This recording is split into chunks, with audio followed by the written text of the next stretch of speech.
आगे लिया उतारन से गे पूनम भेजा लिया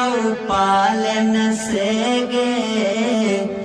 आगे लिया उतारन से गे पूनम भेजा लिया पालन से गे आजा हाजियो पर बैठ गई ही मुके सवे के दिन से गे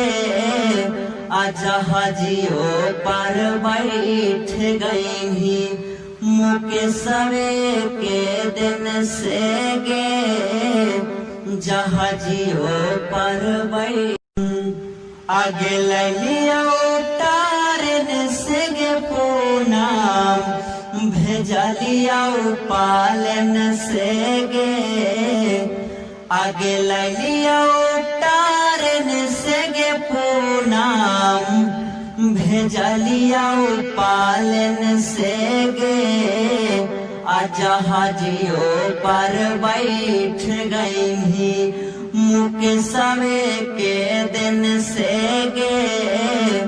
आजा हाजियो पर बैठ गई ही मुके सवे के दिन से गे जहाजियो पर बैठ गई।